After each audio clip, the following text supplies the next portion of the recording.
ఇప్పుడు అందరి నోట ఒకటే మాట, అయోధ్య రామ మందిరం.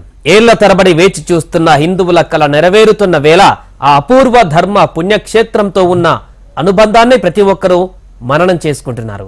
ఆ మందిర నిర్మాణానికి రాయలసీమ ముఖద్వారమైన కర్నూలుకు ప్రత్యేక లింక్ ఉంది.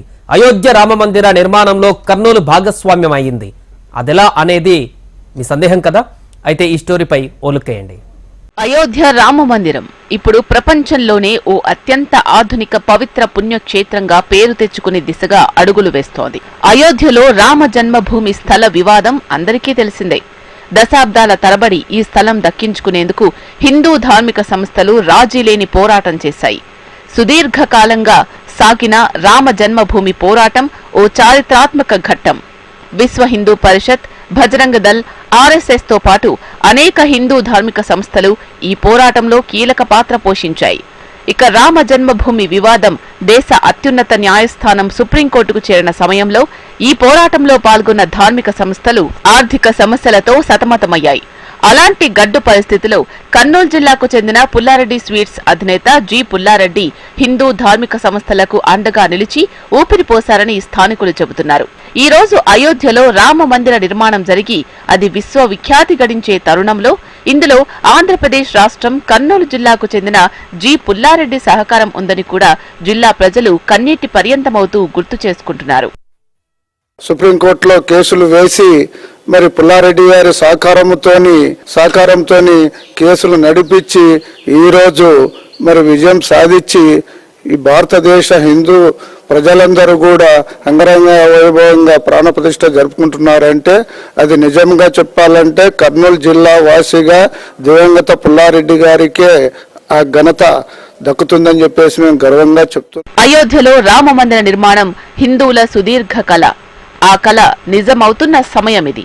రామ జన్మభూమి వివాద నేపథ్యంలో జరిగిన ఉద్యమానికి పుల్లారెడ్డి కుటుంబం అందించిన పూర్తి సహకారం మరువలేనిదని స్థానికులంటున్నారు. ఒక సామాన్య కుటుంబంలో పుట్టిన జి పుల్లారెడ్డి చిన్ననాటి నుంచే హిందూ ధర్మంపై అపార విశ్వాసంతో ఉండేవారని, మిఠాయి వ్యాపారంతో అంచెలంచెలుగా ఎదిగిన ఆయన అదే స్థాయిలో హిందూ ధార్మిక సంస్థలకు తన వంతు సాయం అందిస్తూ వచ్చారని చెబుతున్నారు. ఇక అయోధ్యలో రామ మందిర నిర్మాణం జరగాలని పుల్లారెడ్డి గట్టిగా కోరుకునేవారని స్థానికులు చెబుతున్నారు.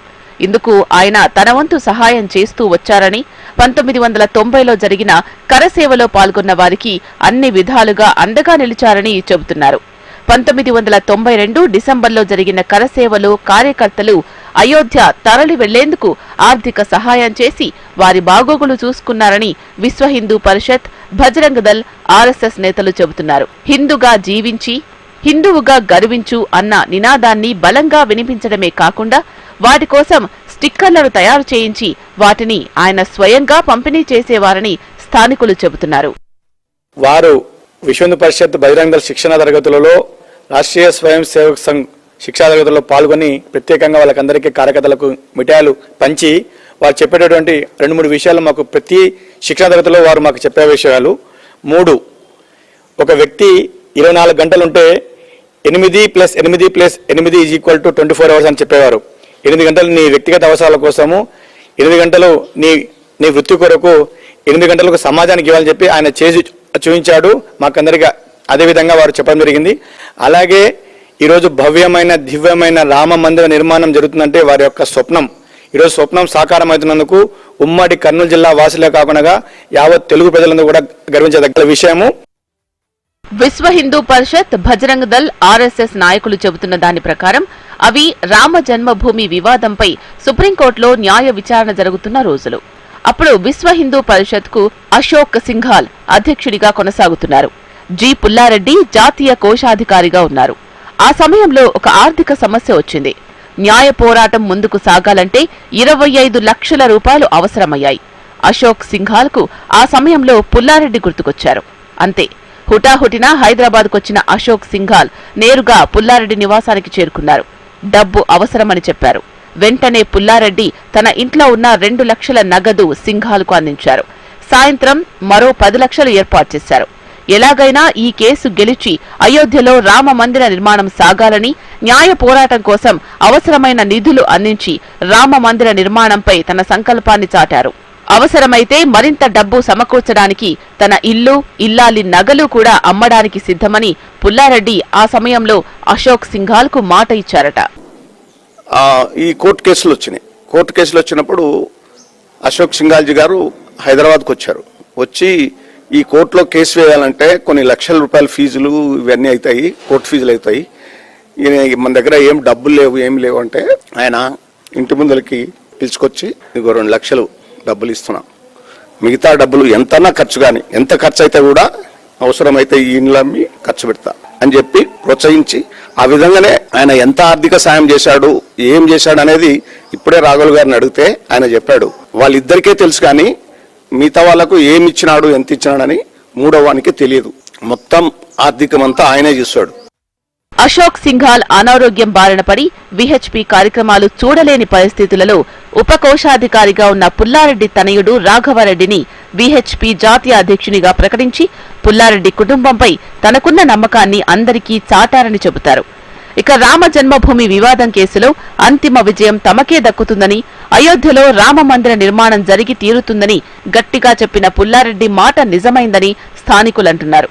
భౌతికంగా ఆయన ఇప్పుడు లేకపోయినా ఆనాటి రామ జన్మభూమి ఉద్యమం, న్యాయ పోరాటంలో మాత్రం ఆయన పూర్తి సహకారం ఉందంటున్నారు. ఇదే ఇప్పుడు కర్నూలు అయోధ్యలో అపూర్వంగా రూపుదిద్దుకున్న రామ మందిరంలో కర్నూలు పాత్ర కూడా ఉందని స్థానికులు సంతోషపడుతున్నారు. కేవలం ఫ్యాక్షన్ అంటేనే గుర్తుకు వచ్చే తమ ప్రాంతాన్ని దేశంలోనే అత్యుత్తమమైన ఆధ్యాత్మిక కేంద్రం ప్రారంభోత్సవ సమయంలో మననం చేసుకునే భాగ్యం కల్పించిన మిఠాయిల అధినేత పుల్లారెడ్డికి ప్రతి ఒక్కరూ ధన్యవాదాలు తెలుపుకుంటున్నారు. పాడరా శ్రీరామ నామామృతం, ఆ నామమే దాటించు భవసాగరం అంటూ జపిస్తూ యావత్ దేశమే కాకుండా ప్రపంచమంతా నిర్మాణాన్ని పూర్తి చేసుకుని అంగరంగ వైభవంగా ప్రారంభోత్సవానికి సిద్ధమైనటువంటి అయోధ్య రామ మందిరం వైపు చూస్తోంది. ఈ నేపథ్యంలోనే రామాలయం నిర్మాణంతో తమకున్నటువంటి బంధాలను, అనుబంధాలను అన్నీ కూడా ప్రతి ఒక్కరూ గుర్తు చేసుకునేటువంటి పరిస్థితి లేకపోలేదు. ఇక ఉమ్మడి కర్నూలు జిల్లా వ్యాప్తంగా మిఠాయిల అధినేత పుల్లారెడ్డిని ప్రతి ఒక్కరూ ప్రస్తుతం మననం చేసుకుంటున్నారు. ఎందుకంటే ఆ కుటుంబం రామాలయ నిర్మాణంలో పడ్డ కష్టం అంతా ఇంత కాదంటూ స్పష్టం చేస్తున్నారు. ఏది ఏమైనప్పటికీ మనం ఎంత సంపాదించినా చివరికి మనతో వచ్చేది, మిగిలేది కేవలం మనం సంపాదించినటువంటి పుణ్యం మాత్రమే కాబట్టి అని పెద్ద ఆయన పదే పదే చెప్తున్న మాటలను. కెమెరామెన్ కిరణ్తో హరికిషన్, హిషం టీవీ, కర్నూలు.